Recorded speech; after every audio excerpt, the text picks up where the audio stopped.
What's up? Welcome into your daily Buckeye Blitz for a Saturday. Saturday nights. All right. September 16th, 2023. I'm your host, Joe from the Buckeye Cast, wishing a happy birthday to brother of the host, Jeff Warwick, one of my cohorts on the Sunday night TBC Weekly Live. Jeff, how old are you? You got to be at least 45, something like that. I forget. Anyways, happy birthday to Jeff. Wish him a happy birthday if you have his number. He's not a very social guy. Anyways, we're doing our picks. Today is our picks, our winning picks. Please bet along with me. We can gamble together and cry on each other's shoulders or high five each other virtually. So, all right, let's start it off with the big noon, the nooner on Fox. Number 7, Penn State. They're 2-0. They go to Illinois. Illinois is 1-1. Spread is 14.5 in this game. Obviously, Penn State's favored. They're going to Champaign, Illinois, Memorial Stadium. How many Memorial Stadiums are there in the Big Ten, by the way? There's seems like half the league is Memorial Stadium. All right, so over-under is 48.5, kind of a low-scoring affair, maybe. I don't know. We'll see. So you got Drew Aller coming into Champaign, and Champaign is not a difficult place to play at all. I'm not going to bullshit you. But you got Drew Aller lighting it up so far this year. They are putting up 500 yards total offense per game, 279 through the air, 230 on the ground. So very balanced. That's what the Buckeyes would like to be, somewhere in that ballpark. And then Illinois getting it done through the air, 200 yards. Usually they're running for more than 153 where they're at now. But Illinois just lost at Kansas last week, 34-23. So not a good look there. Penn State's been beaten up on nobodies, a garbage West Virginia team, an FCS Delaware team. They beat 63-7. So haven't really been tested yet till now. So Luke Altmaier, the Illinois quarterback, not very impressive. 400 yards on the season, but 3 touchdowns and 3 picks.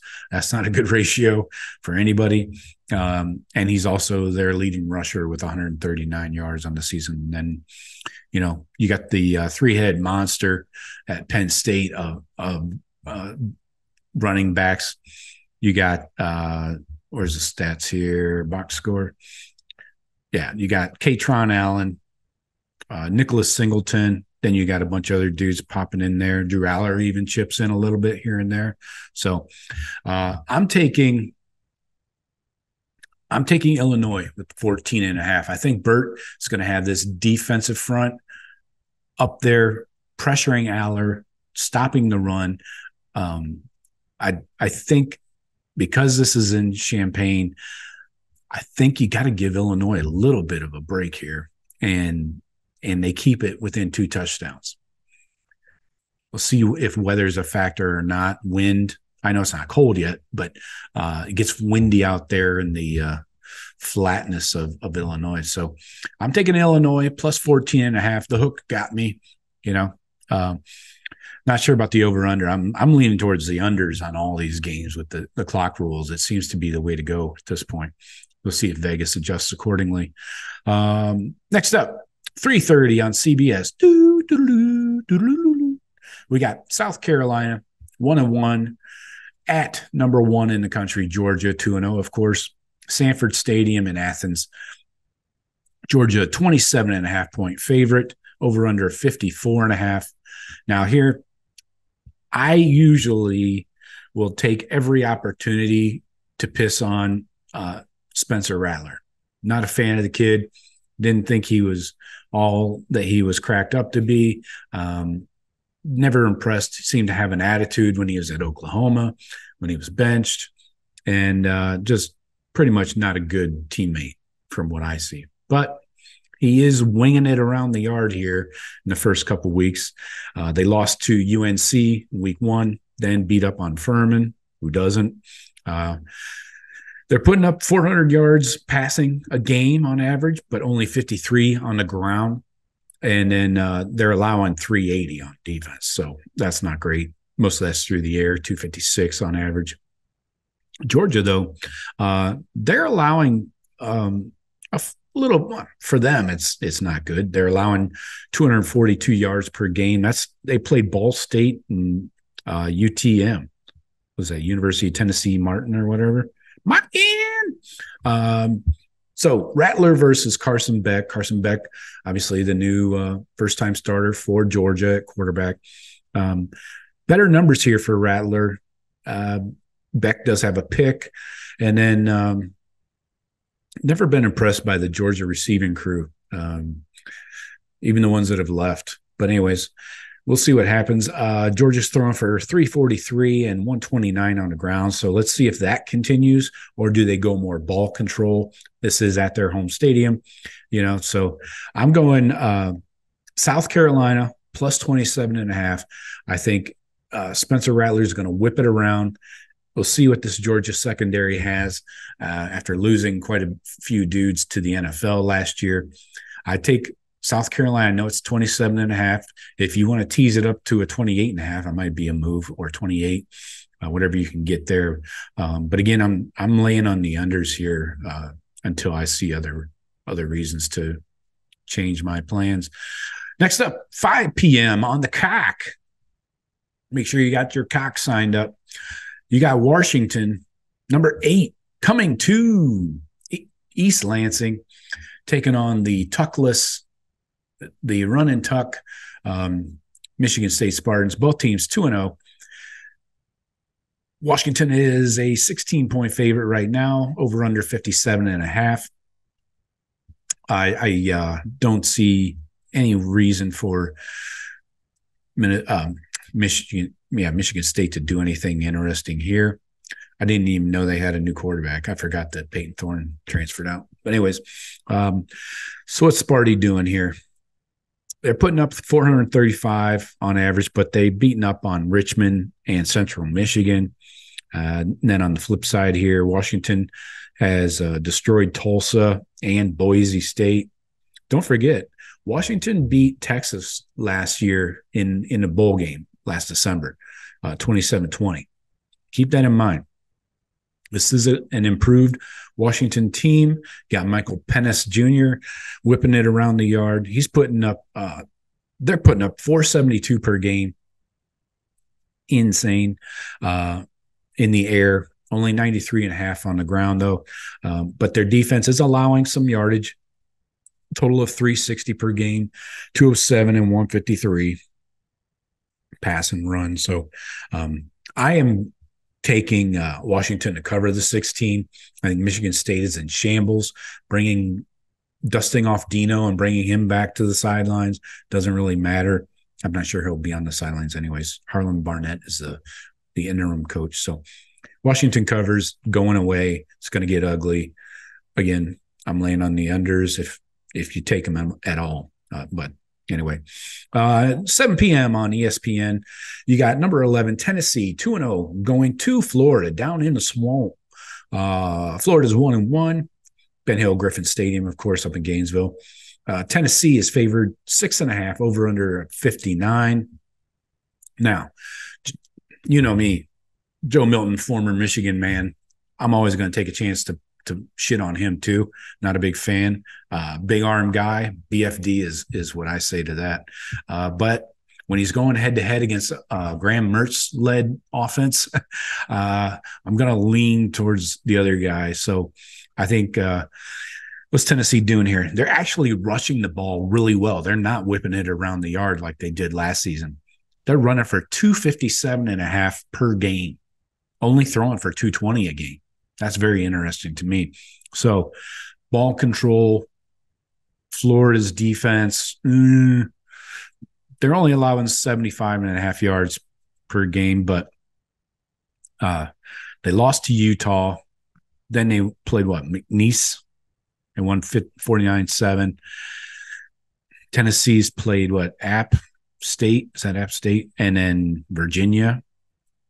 It's hard when you don't know what team they played, and it's just an acronym for their opponents. It's like, what the fuck?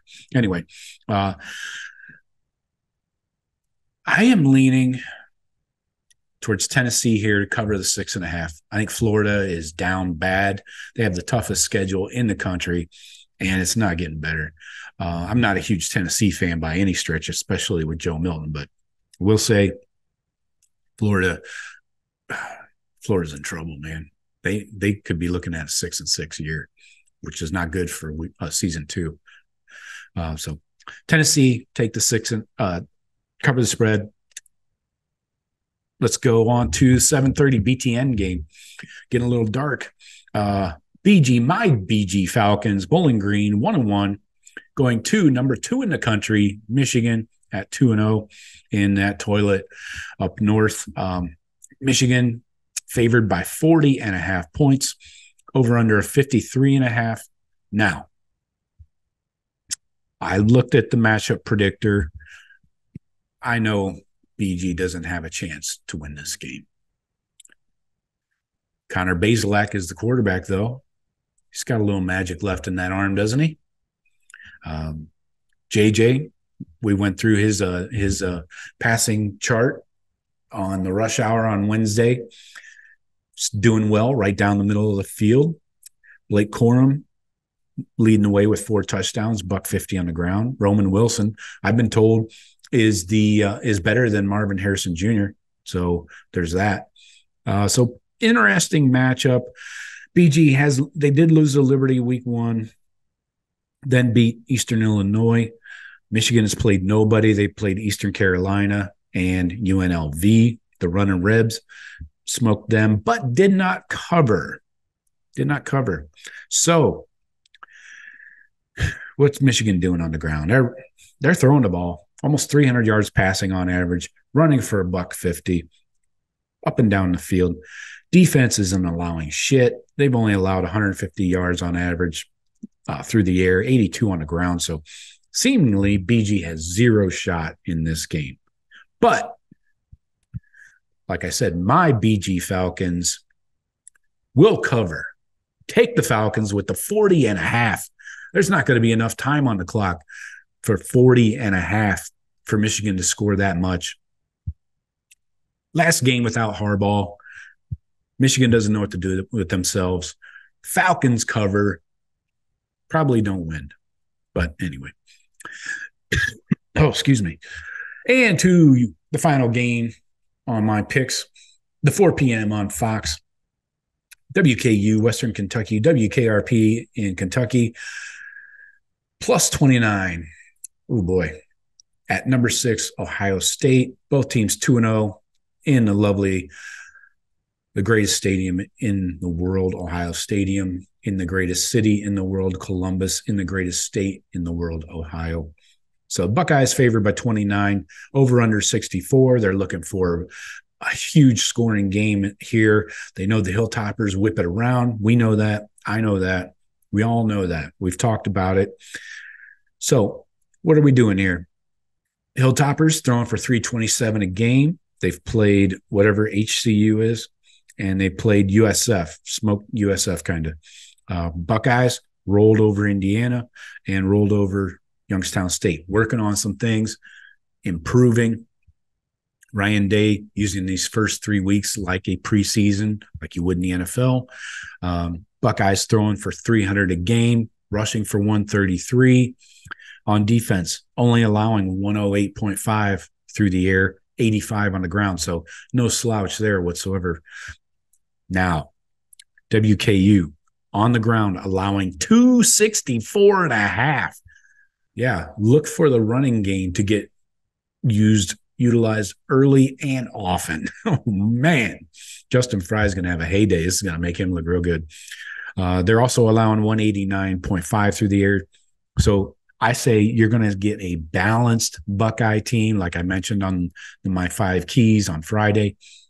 You're going to get a balanced Buckeye offense, plowing and whipping it around. Kyle McCord's going to be more relaxed, poised, confident right out of the gates. This is going to be a very clean game. You're going to see vast improvement on all sides of the ball from week 1 to week 3. So Buckeyes, it's a tough one.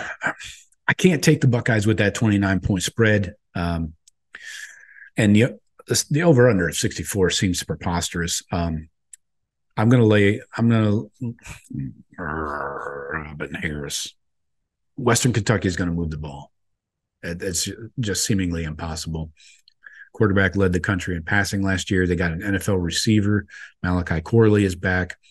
I know we're going to hold them down, but they will get in the end zone probably. So that's why I can't take the Buckeyes with the points. So take WKU in Cincinnati, plus 29, and probably the under. So that's all I got for you. Hey, don't forget to hit like, subscribe, all that stuff, and leave your scores in the comments. And I appreciate you watching. Talk to you later. Go Bucks.